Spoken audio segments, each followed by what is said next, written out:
Le Royaume-Uni vient de larguer une bombe sur le Kremlin. Récemment, le secrétaire à la défense du Royaume-Uni, John Healey, a confirmé le programme Lyra, une nouvelle initiative où le Royaume-Uni et l'Ukraine unissent leurs forces pour combattre la Russie. Le Royaume-Uni a révélé une escalade massive de son soutien militaire à l'Ukraine, et l'ampleur de cette aide est sans précédent. Dans une escalade majeure du soutien occidental à L'Ukraine, le Royaume-Uni, a accepté d'envoyer des centaines de drones d'attaque. Nous développons aussi avec l'Ukraine des drones intercepteurs. Cette initiative fait partie d'un programme britannique de drones à 2 milliards de livres, reflétant la conviction croissante du pays que la guerre des drones est l'avenir du combat. Le projet Octopus, au centre du programme, prévoit que le Royaume-Uni aide l'Ukraine à produire massivement des drones intercepteurs. Ce ne sont pas des drones classiques, mais des chasseurs létaux conçus pour détruire la puissance aérienne russe. Dans cette vidéo, nous verrons comment ce programme s'intègre dans la défense de l'Ukraine et pourquoi cela pourrait mettre fin à cette guerre. J'expliquerai d'abord pourquoi cette décision est cruciale. Depuis des années, l'Ukraine subit des attaques aériennes régulières. La Russie a utilisé les drones Shahid 136 et Shahid 131 fournis par l'Iran pour attaquer centrales électriques, dépôts de carburant, ponts et immeubles d'habitation. Cela a entraîné la mort de civils, ainsi que plusieurs perturbations des services publics. Peu coûteux à produire, faciles à lancer, chacun peut causer d'importants dégâts. Un Shahid coûte 20 000 à 50 000 $, tandis que les missiles pour l'abattre coûtent souvent 10 à 20 fois plus. Ce différentiel de prix a jusque-là beaucoup avantagé la Russie. Chaque fois que l'Ukraine tire un missile intercepteur coûteux comme les Patriots, les IR-IST ou les NASAM pour arrêter un seul Shahid, elle épuise son stock de munitions haut de gamme. Pire, ces drones arrivent en vagues de 10, 20, parfois 50 et non un par un. Multipliez cela par des centaines d'attaques, et Kyiv est d'emblée perdant. Les chiffres ne suffisent pas pour une guerre d'usure. Le projet Octopus vise-t-il à régler ce problème ? L'Ukraine aura désormais des drones intercepteurs rapides et abordables pour affronter les Shahids, évitant ainsi de gaspiller des missiles coûteux. C'est une façon de combattre les drones avec des drones, et de changer l'équation sur le champ de bataille. L'idée a émergé lors des discussions sur la défense entre Londres et Kyiv plus tôt cette année, dans un cadre de coopération militaire plus large. Appelé projet Octopus, il unit la puissance industrielle britannique à l'expérience ukrainienne pour produire rapidement des milliers d'intercepteurs. L'Ukraine sait déjà comment fabriquer des drones. Ses ingénieurs et soldats ont passé ces années à concevoir, modifier et piloter divers appareils, des quadricoptères, vus à la première personne aux drones d'attaque longue portée. L'Ukraine manque de production et de chaînes d'approvisionnement pour rivaliser avec la Russie. Le Royaume-Uni intervient ici. Les entreprises de défense britanniques peuvent produire en masse du matériel fiable, tandis que l'Ukraine fournit plans, données de terrain et expertise technique acquise au combat. Alors, que sont exactement ces drones intercepteurs ? Ce sont de petits appareils rapides et très maniables conçus pour traquer les drones ennemis.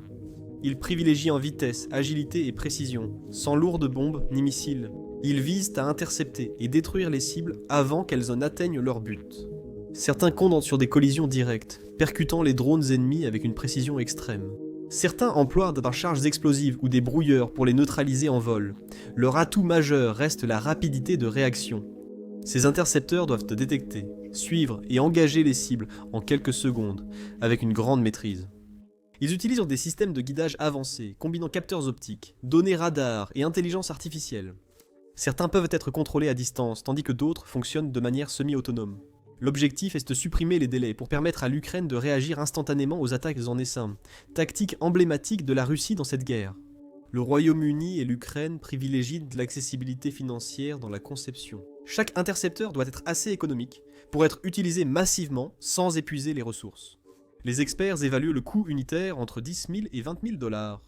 C'est comparable au coût d'un Shahid, et bien moins cher qu'un missile d'un système de défense aérienne classique. Si l'Ukraine fabrique ses drones moins chers que la Russie ses Shahid, cela inversera l'avantage de Moscou depuis le début de la guerre. L'Ukraine demande « Pourquoi dépenser beaucoup si on peut surpasser la Russie avec moins ?» Avoir de bons drones ne suffit pas, ils doivent s'intégrer dans un système de défense plus large. D'où le développement simultané d'intercepteurs, de réseaux radars, de capteurs au sol et de systèmes de commandement pour détecter et suivre les drones ennemis dès leur approche. Quand un essaim est repéré, l'information est immédiatement diffusée via le réseau de défense numérique ukrainien. Les intercepteurs sont lancés depuis des positions proches, guidés par radar et visuels, pour engager les cibles avant qu'elles n'atteignent les villes. Donc, ces drones sont rapides et intelligents. Mais le véritable facteur décisif ? Ils sortent déjà des chaînes de production, prêts à donner un sérieux mal de tête à la Russie. Prevail Partner et TechEver, Royaume-Uni, entreprise de défense britannique, se focalisent sur la conception de petits drones, systèmes électroniques et propulsion. L'Ukraine assurera composants locaux, assemblage et tests sur site. Ce partenariat repose sur des rôles clairs. Le Royaume-Uni offre fabrication, financement et logistique. L'Ukraine l'expérience, l'innovation et un retour direct du champ de bataille. Ensemble, ils avancent plus vite que tout entrepreneur militaire traditionnel seul. En fait, les choses avancent tellement vite que Pollard lui-même a dit que cela ne prendrait presque pas de temps. Le Royaume-Uni fabriquera environ 2000 drones par mois pour l'Ukraine. Cependant, cela ne veut pas dire que tout est un conte de fées. Après tout, la production à grande échelle comporte des défis. Ces drones ont besoin de moteurs, batteries, capteurs et puces, tous actuellement en pénurie mondiale. Les sanctions contre la Russie ont rendu les composants électroniques stratégiques. La demande de pièces de drones explose partout. Les deux pays doivent assurer un accès régulier aux composants, sans dépendre de fournisseurs peu fiables. Les responsables à Londres et Kiev préparent déjà des contrats d'approvisionnement à long terme pour éviter les pénuries. Après avoir surmonté ces obstacles et construit les drones, ils seront acheminés en Ukraine et assemblés dans des sites sécurisés proches des grandes villes ou des centres de défense en première ligne. Ils seront ensuite déployés pour protéger des sites clés comme Kiev, Odessa, Dnipro et Kharkiv, déjà touchés par de fortes frappes de drones et missiles. Le moment est critique. Avec l'hiver qui approche, la Russie s'apprête à reprendre les bombardements sur les infrastructures énergétiques pour plonger à nouveau l'Ukraine dans l'obscurité. Les nouveaux intercepteurs pourraient être décisifs pour l'empêcher. Cette réflexion n'est pas anodine. L'hiver dernier, la Russie a tiré plus de 1000 missiles et drones pour pousser l'Ukraine à capituler par le froid. Des centrales et réseaux électriques ont été paralysés. Des familles étant blotties sans chauffage, dans des sous-sols, alors que la neige tombait. Ce n'était pas seulement militaire, c'était aussi une guerre psychologique pour épuiser l'Ukraine par l'obscurité et le froid. Cette année, l'objectif est de s'assurer que la même stratégie ne fonctionnera pas. Ces drones intercepteurs pourraient ôter à la Russie son principal avantage lors des coupures d'énergie hivernales. Si les intercepteurs stoppent une partie des drones Shahed et missiles de croisière, l'Ukraine gardera l'électricité, dans les villes où l'année dernière tout s'est retrouvé dans le noir. Si le chauffage reste allumé, les usines tournent et les hôpitaux sont éclairés, le moral ne s'effondre pas, il se renforce. De plus, l'Ukraine n'aura plus à réparer constamment les mêmes centrales électriques après chaque attaque, ce qui économise argent, main-d'œuvre et temps. Tout cela est essentiel dans une guerre prolongée. Comme vous le voyez, ces drones neutralisent les menaces et protègent la stabilité au quotidien. Cette stabilité permet de se battre plus intensément et durablement. Ainsi, le programme de drones dépasse la simple défense. Il frappe au cœur de l'une des tactiques de guerre les plus efficaces de la Russie et la rend peu fiable. Si l'Ukraine a de l'énergie cet hiver, la Russie perd son avantage. Ce levier autrefois puissant en guerre pourrait désormais être l'un des plus faibles. La stratégie de déploiement reste flexible.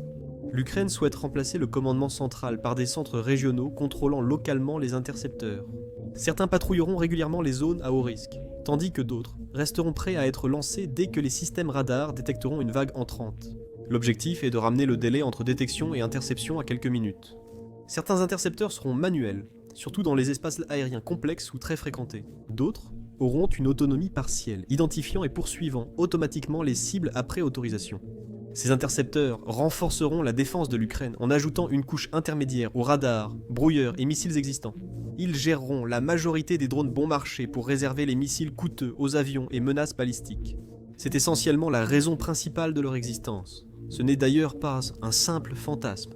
La production a déjà débuté, et les essais auraient recommencé sur des sites tenus secrets. Si tout va bien, l'Ukraine pourrait avoir des unités d'interception protégeant les principales zones.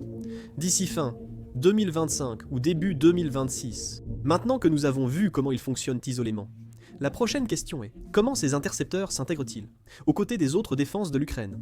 Le pays utilise actuellement un mélange de systèmes de missiles haut de gamme comme Patriot, Infrared Imaging System Tails Thrust Vector Controlled et NASAMS pour la défense à longue portée. Ils sont très précis, mais coûteux et peu nombreux. Pour sa défense rapprochée, l'Ukraine utilise le J-Parrot allemand, doté de canons radars pour neutraliser drones et missiles à basse altitude. Kiparo a été l'un des outils les plus efficaces de l'arsenal ukrainien. Mais il n'y en a qu'un nombre limité, et les pièces de rechange deviennent de plus en plus difficiles à trouver. Des systèmes comme Skynex, tirant des munitions intelligentes à explosion proche, comblent le vide mais restent limités par la production. L'Ukraine emploie aussi des systèmes de guerre électronique portables pour brouiller les drones ennemis, mais les Shahed, avec leurs itinéraires préprogrammés, sont plus difficiles à perturber. Il semble qu'il y ait un vide sur le marché, où les intercepteurs Royaume-Uni-Ukraine s'intègrent parfaitement. Ils comblent l'écart entre les missiles haut de gamme et les canons à courte portée. Ils peuvent aussi poursuivre des drones plus loin, donnant aux défenseurs plus de temps et d'options. Ce que nous voyons, c'est un réseau complexe basé sur des capacités qui se chevauchent, chacune protégeant l'autre. C'est pourquoi le projet d'intercepteur est si important. Pour la première fois, l'Ukraine pourrait enfin avoir une réponse rentable à la tactique la plus frustrante de la Russie. Parce que lorsque le coût de la défense commence à égaler celui de l'attaque, le camp qui a la meilleure coordination et innove plus rapidement commence à l'emporter. Pour la Russie, c'est un problème sérieux et un changement stratégique, pas seulement une amélioration sur le champ de bataille. Ce programme de drones s'inscrit en fait dans un plan occidental plus large pour transformer la conduite des guerres actuelles et futures. Pour mesurer la puissance de cette initiative du Royaume-Uni, il faut prendre du recul. Ce n'est pas seulement un pays qui envoie et qui envoie des drones, mais une stratégie plus large de l'OTAN pour affaiblir progressivement la capacité de la Russie à se battre. Chaque arme, renseignement ou mission d'entraînement s'inscrit dans une stratégie conçue depuis l'entrée du premier char russe en Ukraine en 2022. Pendant longtemps, l'Occident a été prudent. Il voulait aider l'Ukraine, mais ne voulait en pas provoquer une confrontation directe avec la Russie. D'abord, ils ont envoyé casques, trousses médicales et armes défensives basiques. Au fil de la guerre et du refus de la Russie d'arrêter, cette limite reculait sans cesse. Il y a eu l'artillerie, puis les roquettes à longue portée, les chars, et maintenant des drones avancés, et une défense aérienne rivalisant avec la Russie. Le programme de drones intercepteurs britannique illustre l'évolution de l'OTAN. Londres ne se limite plus à réagir à la Russie, elle façonne désormais le champ de bataille futur. Ce programme marque un passage de l'aide à la survie de l'Ukraine à l'aide à sa victoire. Le Royaume-Uni lance à la Russie. Tiens notre thé, on change les règles du combat. Quand on regarde de près, le plan du Royaume-Uni ne consiste pas seulement à soutenir l'Ukraine, il s'agit aussi de tester la technologie de guerre du futur. Ces drones sont des prototypes pour un nouveau type de guerre, qui combine intelligence artificielle, données en temps réel, et risque minimal pour les pilotes. L'Ukraine devient le terrain d'essai pour des systèmes qui pourraient définir les 30 prochaines années de puissance militaire. Pensez-y comme à un laboratoire de la guerre moderne. Les enseignements tirés par l'OTAN sur l'efficacité de ces drones et les réponses russes influenceront la future génération de systèmes de défense occidentaux. La Russie ne peut pas égaler cela. Moscou manque de bases industrielles, de ressources financières et de partenariats technologiques pour rivaliser. À l'autre extrémité de ce spectre d'innovation se trouve la Russie, avec un réseau de défense déjà sous pression. Ses stocks de missiles ont diminué, ses systèmes anti-aériens vieillissent, et sa couverture radar peine à détecter les petits drones rapides à basse altitude. C'est ce qui rend ces drones intercepteurs si dangereux pour la Russie, car ils ne suivent pas l'ancien modèle de guerre soviétique.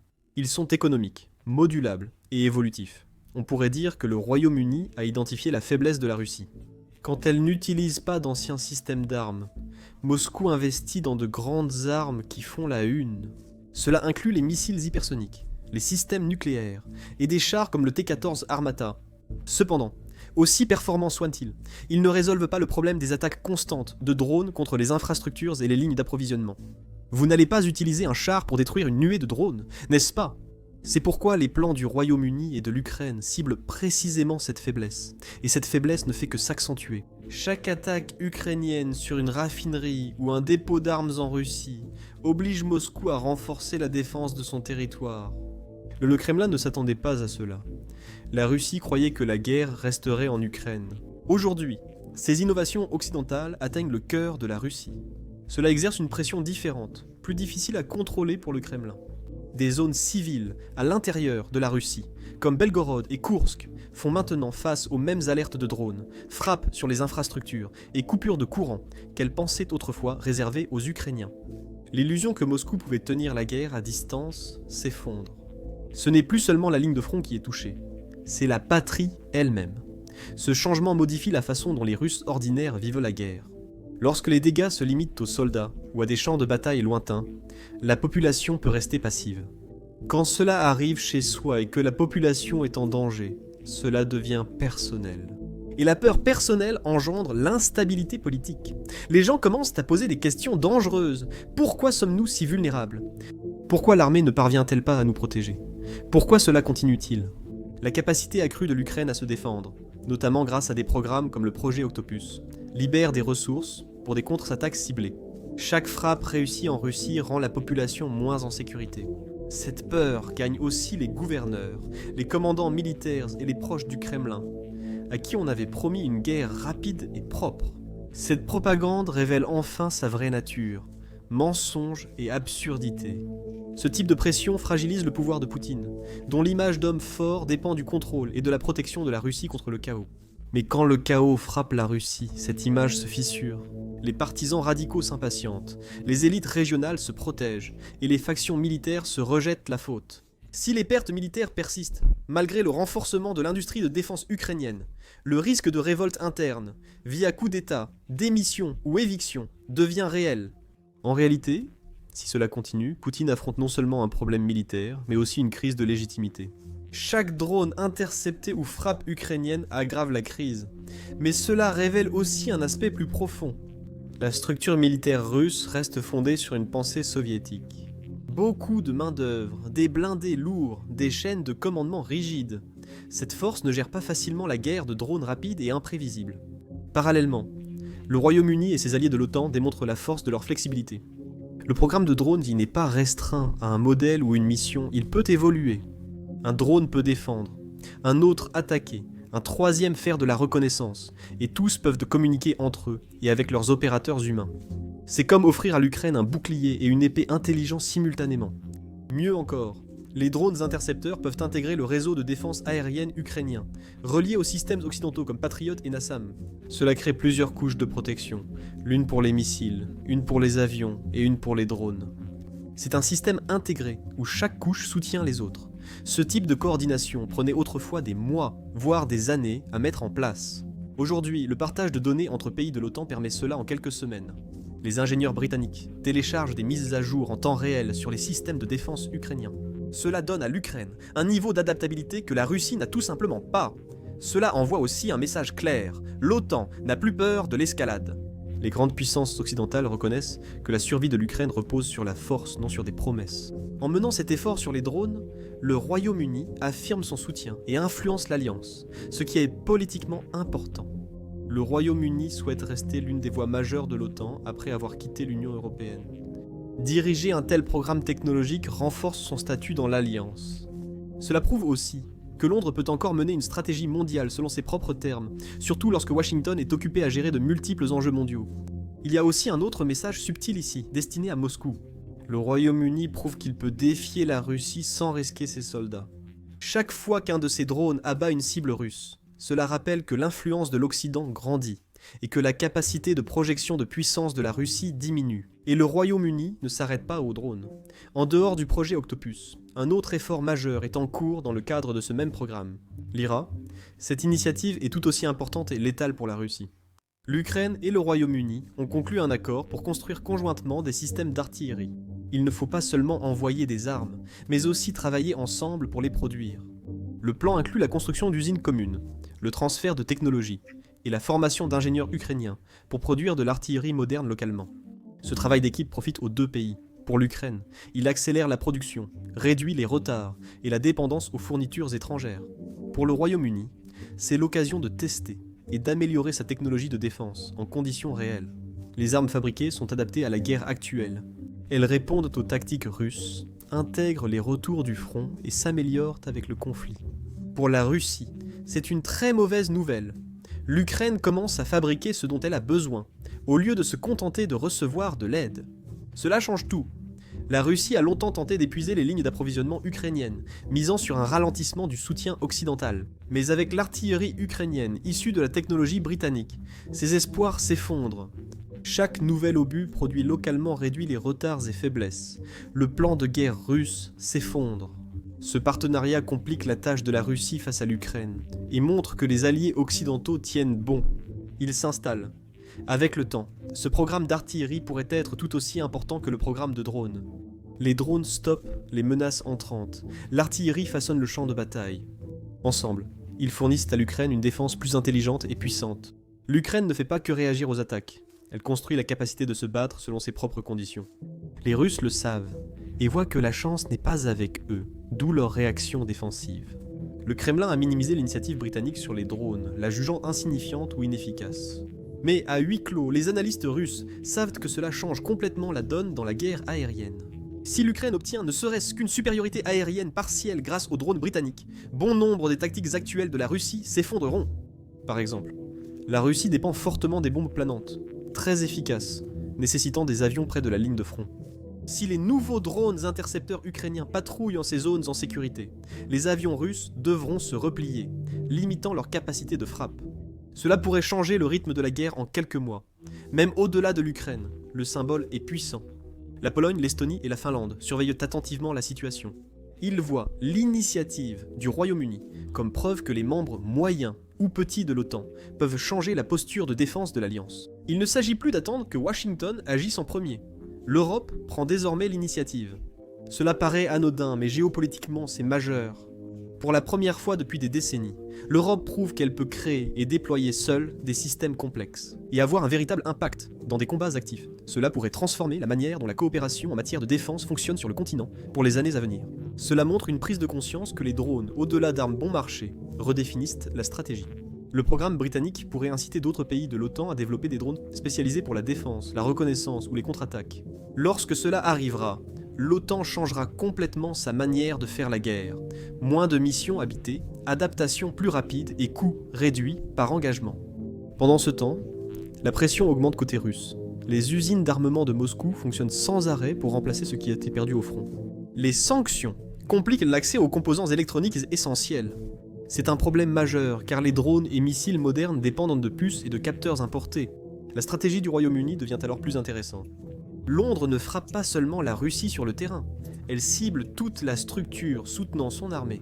Sanctions, restrictions technologiques et partage de renseignements visent le même objectif. Réduire la capacité d'adaptation de la Russie pendant que l'Ukraine progresse et se renforce. Les accents britanniques, distingués, doivent probablement se dire « Pourquoi attaquer les fruits alors qu'on peut attaquer les routes ?» Il est fascinant de voir comment ces nouveaux soutiens britanniques s'intègrent au plan de défense à long terme de l'Ukraine. Kiev sait que, même si la guerre s'arrêtait demain, elle ferait face à des menaces russes pendant des années. Les drones intercepteurs ne servent pas qu'au conflit actuel, ils sont un investissement pour la sécurité future de l'Ukraine. En soutenant le développement et l'utilisation de ces technologies, le Royaume-Uni garantit qu'à la paix, l'Ukraine aura une industrie de défense nationale pour produire sa propre technologie de nouvelle génération. La Russie ne peut stopper cela par des bombes ou de la propagande. Le nouveau programme de drones intercepteurs ukrainiens a un impact qui dépasse le champ de bataille. Détruire un drone russe permet de garder l'électricité, ou d'éviter qu'un missile atteigne sa cible. C'est un message fort pour l'Europe et l'Alliance occidentale. L'aide à l'Ukraine fonctionne. Cette preuve est plus importante qu'on ne le pense. En guerre, la perception est puissante. Les gouvernements doivent justifier l'aide envoyée à leurs citoyens, surtout avec la hausse des coûts. Voir le ciel ukrainien protégé et des drones russes abattus donne aux électeurs en Grande-Bretagne, en Allemagne ou aux États-Unis un sentiment de progrès. L'Ukraine ne fait pas que survivre, elle progresse. Ce succès renforce la détermination de l'Occident. Les dirigeants peuvent montrer des résultats visibles et dire à leur peuple que soutenir l'Ukraine n'est pas de la charité. C'est un investissement dans la stabilité mondiale. Chaque drone intercepté et attaque russe déjouée prouve que la technologie occidentale sauve des vies et défend la liberté. Ce succès assure un flux d'aide constant. Quand les gouvernements voient compte des résultats, ils fournissent plus d'équipements, de financements et de systèmes avancés. L'approbation du public croît, la discussion passant de « combien de temps cela va-t-il durer ?» à « comment en profiter ?» Le leadership du Royaume-Uni dans les drones a déjà inspiré d'autres pays. La Pologne, la République tchèque et les États baltes, conscients de la menace russe, renforcent l'OTAN et favorisent la coopération dans les technologies de défense. L'Ukraine en bénéficie déjà. La confiance accrue de l'Occident garantit une aide régulière et des engagements durables. La Suède a livré des vedettes de combat, des armes anti-chars et des pièces pour Gripen, préparant d'éventuelles livraisons complètes de chasseurs et un possible changement sur le champ de bataille. L'Allemagne fournira 2 batteries Patriotes de plus, en plus des 3 déjà livrées. Israël a discrètement livré un système Patriote de plus, selon le président Zelensky. 2 autres sont prévus cet automne. Les États-Unis ont créé un nouveau mécanisme pour que les alliés européens financent des armes américaines destinées à l'Ukraine, comme des munitions High Mobility Artillery, Rocket System, des systèmes anti-drones et de l'artillerie de précision. Tout cela vient en réponse directe au succès croissant de l'Ukraine. Ces victoires ouvrent également la voie à des partenariats industriels. Les entreprises occidentales de défense prévoient d'investir dans le secteur militaire ukrainien, construire des sites locaux et former des ingénieurs. Cela aide l'Ukraine à mener la guerre actuelle et à préparer sa défense autonome future. Financièrement, cet effet d'entraînement apporte de la stabilité. La confiance internationale permet à l'Ukraine de financer importations, réparations et énergie. Si le monde pense que l'Ukraine résiste, les investisseurs voient ainsi moins de risques, ce qui améliore sa perspective de crédit et facilite la reconstruction. Politiquement, le changement est aussi fort. Un pays perçu comme résilient gagne le respect. La direction ukrainienne renforce son influence lors des négociations avec alliés et États neutres. Cela montre que l'Ukraine est indépendante, capable, adaptable et apprend en temps réel. Cette crédibilité change la façon dont le monde la traite. Cette réputation donne accès à de meilleures technologies et à un partage de renseignements accru. Les partenaires occidentaux fournissent plus facilement des systèmes avancés, quand l'Ukraine utilise efficacement ceux déjà reçus. Les drones intercepteurs sont plus que des armes. Ils prouvent que l'Ukraine peut maîtriser la guerre moderne et obtenir des résultats. Les donateurs humanitaires et privés sont aussi touchés. La confiance dans les performances ukrainiennes attire plus de contributions et de partenariats. Voir de vrais progrès incite les gens à participer. Les dons augmentent, le soutien des organisations non gouvernementales s'élargit, et le moral de la diaspora ukrainienne à travers le monde se renforce. Enfin, l'impact psychologique sur la Russie est immense. Moscou comptait sur la lassitude de l'Occident et espérait que le monde finirait par se désintéresser. Chaque programme réussi comme celui-ci brise cette illusion. Cela prouve que l'unité demeure, que l'innovation continue et que l'Ukraine n'est pas abandonnée. En Europe, cette unité renforce la dissuasion. Les pays proches des frontières de la Russie se sentent plus en sécurité, sachant que l'avantage technologique de l'OTAN s'accroît. Cela montre clairement aux agresseurs que l'alliance reste forte et que la défense collective s'améliore. Donc, en résumé, le succès du programme de drones intercepteurs renforce la confiance et la confiance alimente l'engagement. Cela crée une boucle de rétroaction où chaque succès ukrainien entraîne un soutien accru de l'Occident, et chaque nouvelle vague de soutien renforce encore davantage l'Ukraine. Cette boucle n'est pas seulement financière, elle est aussi politique, psychologique et stratégique. Les historiens pourraient voir cette phase de la guerre comme un tournant. Pas à cause d'un drone en particulier ou d'une seule interception, mais parce que cela a changé l'état d'esprit au sein de l'Alliance. Cela a rappelé que l'Ukraine n'est pas une simple victime attendant d'être sauvée. C'est un partenaire compétent qui prouve que l'aide occidentale peut aboutir à des résultats réels et viables. Au final, les drones Royaume-Uni-Ukraine ne sont pas que des machines. Ils portent un message. Ils prouvent qu'une stratégie intelligente, la coordination et la technologie peuvent défier même une force supérieure. Ils protègent à villes et vies, offrant à l'Ukraine un avantage pour façonner son avenir. Et dans les prochains mois, les résultats de ce projet, Octopus, deviendront évidents. Le déploiement, la production et l'adaptation russes révéleront si l'avantage de l'Ukraine est temporaire ou durable. Pour l'instant, le message est clair. Il s'agit d'un effort coordonné avec un potentiel sérieux pour changer la dynamique de la guerre. Le Royaume-Uni vient de donner à l'Ukraine les moyens de prouver à la Russie que sa guerre des drones n'est pas imparable. Moment clé de la guerre moderne où stratégie, technologie et partenariat peuvent tout changer. Et si ce projet réussit, il ne protégera pas seulement l'Ukraine, il redéfinira la manière dont le monde se défend à l'ère des drones.